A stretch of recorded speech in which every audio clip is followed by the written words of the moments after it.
वक्त हम मौजूद हैं यूपी के प्रयागराज में और हमारी मौजूदगी है आनंद भवन के पास।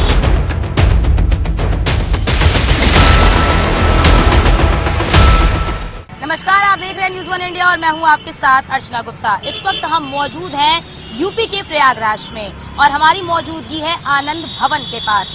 आनंद भवन जिसे पंडित जवाहरलाल नेहरू का आवास माना जाता है और यहाँ पर इसे आनंद भवन कहा जाता है। स्वतंत्रता से यानी कि जब हमारा देश आज़ाद नहीं हुआ था, आज़ादी से पहले ये कांग्रेस का मुख्यालय हुआ करता था, क्योंकि जो इंडी गठबंधन है, इंडी अलायंस है यूपी में, उसमें कांग्रेस को 17 सीटें जो सपा ने दी हैं, उस सीट में से एक सीट प्रयागराज यानी कि इलाहाबाद की सीट भी कांग्रेस के खाते में गई है। क्योंकि आनंद भवन हर मायने में काफ़ी ज़्यादा महत्वपूर्ण माना जाता है, वो इसलिए क्योंकि यहाँ पर मोतीलाल नेहरू के कक्ष से लेकर गांधी जी के रुकने के स्थान से लेकर और इंदिरा गांधी के बचपन से लेकर हर वो एक चीज़ कांग्रेस के बारे में संग्रहित करके इस संग्रहालय में रखा गया है। अभी हम अंदर चलेंगे और आपको अंदर की भी तस्वीर दिखाएंगे कि किस तरह है ये आनंद भवन, जहाँ पर प्रतिदिन हजारों की संख्या में लोग आते हैं। 1930 में पंडित जवाहरलाल नेहरू परिवार के साथ स्वराज भवन से आनंद भवन में आ गए और उसके बाद इसे कांग्रेस का घोषित कार्यालय घोषित कर दिया गया। उसके बाद आता है 1942 का वो समय जब देश में भारत छोड़ो आंदोलन शुरू हुआ और भारत छोड़ो आंदोलन के समय यानी कि 1942 में अंग्रेजों ने इस पर कब्जा कर लिया। कब्जा करने के बाद वहाँ पर इसकी क्योंकि एक अमीर छाप है, इस जब संग्रहालय को आप देखें कि उसे संग्रहालय के रूप में परिवर्तित कर दिया गया है। अंग्रेजों के कब्जे के बाद बहुत सारी ऐसी घटनाएं हुई थी जो घटी यहाँ पर, लेकिन गांधी जी का एक अलग लगाव जुड़ाव हमेशा से प्रयागराज से रहा और अंतिम समय में जब गांधी जी 1942 में अंतिम समय में प्रयागराज आए थे तो वो आनंद भवन में ही रुके थे और जब वो आनंद भवन में रुके तो उनसे मिलने के लिए हजारों की संख्या में लोग पहुंचे और आलम ये था कि भीड़ बहुत ज़्यादा हो गई थी और इसी वजह से लोगों को यहाँ पर नहीं आने दिया। और इसी छत से वो मैं अपने कैमरा पर्सन से कहूँगी ज़रा वो छत भी दिखाइए, और इसी छत से गांधी जी ने जनता को संबोधित किया। और ये देखिए ये गार्डन, ये वही गार्डन है जहाँ पर देश की पहली महिला प्रधानमंत्री इंदिरा गांधी जी यहाँ पर खेला करती थी। उन्होंने अपने जीवन को उनका जो बचपना था उन्होंने इसी प्रांगण में उन्होंने अपना जो बचपन है उसे व्यतीत किया। और बड़ी बात कि यहाँ के भीतर जब आप घुसेंगे इस संग्रहालय के, क्योंकि अब इसे संग्रहालय घोषित कर दिया गया है, तो जब इसके भीतर आप घुसेंगे तो आप देखेंगे कि इसमें हर एक चीज़, क्योंकि स्वतंत्रता संग्राम उस वक्त देश में चल रहा था और स्वतंत्रता संग्राम के समय में जिस तरह से यहाँ पर नेहरू जी रहे, किस तरह का उनका शयन कक्ष रहा, किस प्रकार से वो गांधी जी के साथ किस कक्ष में विचार विमर्श करते थे, मोतीलाल नेहरू का अध्ययन कक्ष कौन सा है, किस डाइनिंग टेबल पर बैठ के वो खाते थे, किस तरह से गांधी जी और नेहरू जी विचार विमर्श किया करते थे, देश की स्वतंत्रता को लेकर, अन्य मुद्दों को लेकर किस तरह से वो विचार विमर्श किया करते थे, सभी का जिक्र इस संग्रहालय के भीतर अगर आप जाएंगे तो एक एक चीज़ जो है वो संग्रहित करके इस संग्रहालय के अंदर रखी हुई है। और ये छत देखिए, ये इसी छत से नेहरू जी जब सुबह होती थी तो सुबह होने के बाद फिर वो यहाँ पर आते थे, तो इसे कहा जाता है नेहरू का आवास। और 1930 यानी कि जब देश आज़ाद नहीं हुआ था तो देश की आज़ादी से पहले ही इसे कांग्रेस का मुख्यालय कहा जाता था। और फिर 1857 के बाद तस्वीरें बदलने लगी और तस्वीरें बदलने के 2-3 साल बाद ही इस भवन का निर्माण हुआ और कई मालिकों से होते हुए ये भवन मोतीलाल नेहरू के हिस्से में आया। उस वक्त यानी कि 1899 में मोतीलाल नेहरू ने इस भवन को 20,000 रुपए में खरीदा और उसके 27 साल बाद इस भवन को कांग्रेस को दान में देने का फैसला लिया गया। 27 साल बाद यानी कि 1927 में ये भवन जो है वो बनकर तैयार हो गया, जिसे पहले आनंद भवन और उसके बाद स्वराज भवन के नाम से जाना जाने लगा। और इसी के बगल में एक नई जमीन पर आनंद भवन का निर्माण कराया गया और उसके बाद कई दशकों तक यहाँ पर, क्योंकि आपको भी पता है कि प्रयागराज एक ऐसा क्षेत्र है जहाँ पर कांग्रेस का गढ़ इसे माना जाता था, लेकिन उसके बाद से 1984-85 के बाद से ऐसा वक्त आया कि यहाँ पर कांग्रेस जो है वो सिमटती चली गई, यानी कि कांग्रेस का ग्राफ यहाँ पर गिरता चला गया। लेकिन जब आप आनंद भवन आएंगे तो इस आनंद भवन को देखने के बाद आपको साफ तौर पर पता चलेगा कि किस तरह से यहाँ पर उन स्मृतियों को समेट कर रखा गया है संग्रहालय के रूप में। वहाँ पर मैं अपने कैमरा पर्सन से कहूँगी जरा दिखाएं कि ये तारामंडल है।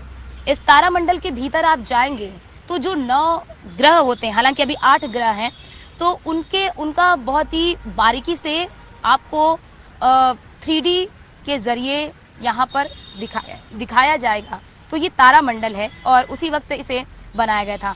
इसे अब एक तरह से कह लीजिए कि टूरिस्ट प्लेस बना दिया गया है। यहाँ पर प्रतिदिन लोग आते हैं और लोग आकर उस समय को इन चित्रों के माध्यम से जो यहाँ पर संग्रहित करके रखी गई हैं, उन चित्रों के माध्यम से उसे देखते हैं और उसे जानते हैं। और आप देख सकते हैं कि किस तरह से इस विरासत को संजो कर रखा गया है। और इस विरासत को संजो के तो रखा गया है, लेकिन ये विरासत आज कहीं ना कहीं खाली नजर आ रही है। लोग तो आ रहे हैं, लेकिन जिसकी ये विरासत है वो यहाँ से गुमनाम नजर आ रहे हैं। लेकिन लोग आकर यहाँ पर उस विरासत को देखकर काफ़ी दिलचस्पी लेते हुए भी नजर आ रहे हैं। अब हम यहाँ पे जो लोग आ रहे हैं उनसे भी पूछेंगे कि यहाँ पर जो संग्रहित चीज़ें हैं उसे देखकर किस तरह की उनकी यादें ताज़ा होती हैं और क्या वो महसूस करते हैं। चलिए लोगों की प्रतिक्रियाएं जानते हैं। और देखिए हमारे साथ इस वक्त तमाम लोग मौजूद हैं। ये सभी आम जनता है जो अभी अंदर से आए हैं और अब इन सभी से जानेंगे कि संग्रहालय के बारे में इनकी क्या राय है। जो इन्होंने अंदर जो संग्रहित चीज़ें देखी है, संग्रहित चीज़ें देखी है, उसको लेकर उनकी राय क्या है। पहले शुरुआत कर लेती हूँ आपसे।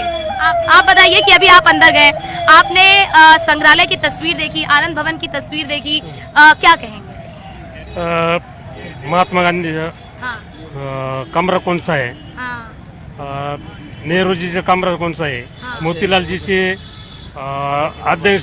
अध्ययन के कमरा कौन सा है? अध्ययन कक्ष कौन सा है? क्या सोचकर आप मतलब इतनी भारी संख्या में आप लोग यहाँ पर आए हैं, यहाँ पर आकर आपने देखा है, तो क्या मन में आया कि क्यों जाएं, क्यों देखें आनंद भवन को? क्या चीजें इतनी ज्यादा? तो हम तो इस तरह का इतिहास हम जानना चाहते हैं। हाँ। कि हमारे पूर्वज जैसे यहाँ पे हाँ। तो उन्होंने कौन कौन से काम किए और उनकी जो धाती कैसी है, ये धाती देखने के लिए हम यहाँ, इसलिए सब मिलकर ये टीम हमारी यहाँ आई है। पूरी टीम आई। गांधी जी कहाँ बैठते थे। हाँ। और मोतीलाल जी कहाँ बैठते थे। हाँ। ये सब हमने देखे अंदर देखा। महाराष्ट्र से मिलकर आए हम, महाराष्ट्र से। हाँ, आप बताइए। महाराष्ट्र से हम इधर उत्तर प्रदेश में आए। हाँ। तो पंडित नेहरू का आनंद भवन देखने के लिए, उसमें एक महात्मा गांधी जी का उन्हें क्या महात्मा गांधी जी कैसे बैठते थे, नेहरू जी के साथ कैसे विचार विमर्श करते थे। आप बताइए कि आपने देखी अंदर चीजें देखी, क्या कुछ यादें ताजा होती कि किस तरह का स्वतंत्रता संग्राम के समय में क्या चीजें रही होंगी, किस तरह से डिस्कशन होता होगा? सबके तरफ से अच्छे थे। हाँ, सबके तरफ से अच्छे थे। अच्छा, आप बताइए। ये जो भवन है वो अपने भारतीय स्वतंत्र संग्राम के दृष्टि से खास भवन है, क्योंकि अपने स्वतंत्र संग्राम की बहुत सी घटनाएं इस संसद भवन हो गई थी। हाँ। उस समय मोतीलाल नेहरू जी जब थे वो अध्ययन इधर करते थे, उसकी बैठक उसका इधर ही होती रही थी। उसके बाद पंडित नेहरू अंग्रेजों के जमाने में हाँ। और कांग्रेस के विविध पदाधिकारी जो थे कांग्रेस के, वो सभी की बैठकें इस भवन में होती थी। इसलिए स्वतंत्र की दृष्टि से अपना भारतीय स्वतंत्र की दृष्टि से खास ये भवन है। इसलिए हम महाराष्ट्र से ये भवन देखने आए।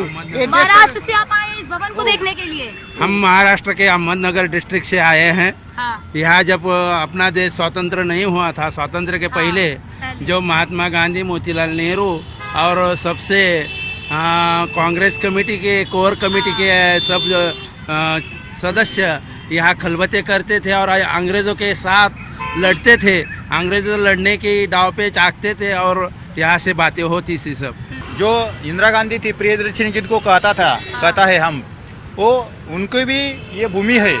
और ये प्रियदर्शिनी जो इधर आनंद भवन में रहती है, तो वो देश के बारे में सोचती है ये देश का भवन है देश और का देश भवन का आजाद करने का भवन है। जिस इंग्रजों ने हमारे भारत में 150 वर्ष राज्य किया, उसको हटाने के लिए पहला कदम इस भवन ने उछाला है और ऐसा है ऐतिहासिक भवन है।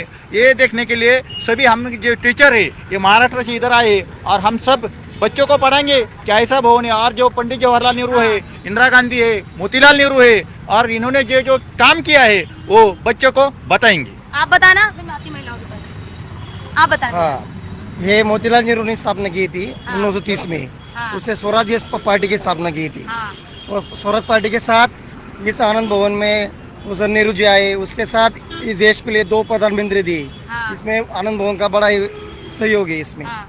आप बताइए, आप लोग महाराष्ट्र से इस आनंद भवन को देखने आए, क्या मन में कौतूहलता थी कि आनंद भवन क्यों जाएं, आनंद भवन को क्यों देखें, क्या ऐसी चीजें हैं?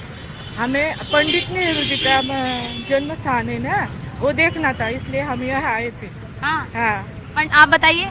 मोतीलाल नेहरू, पंडित नेहरू, ये सब यहाँ राजनीति करते थे। हाँ। कहाँ कैसे स्वातंत्र मिलेगा, हाँ, ये सब यहाँ बैठकर मिलजुल कर रहे थे। हाँ, बातें। मिलजुल कर रहे थे। आप बताइए, गांधी जी, नेहरू जी, और किस तरह से पूरी प्लानिंग होती थी, हर एक कक्ष बना हुआ है, क्या वो इस्तेमाल करते थे, किस बर्तन का इस्तेमाल करते थे, किस बर्तन में खाते थे, किस तरह से लेटते थे, हर एक चीज अभी आप अंदर देख कर आई हैं। कैसा महसूस करती हैं कि आनंद भवन को देखते हैं?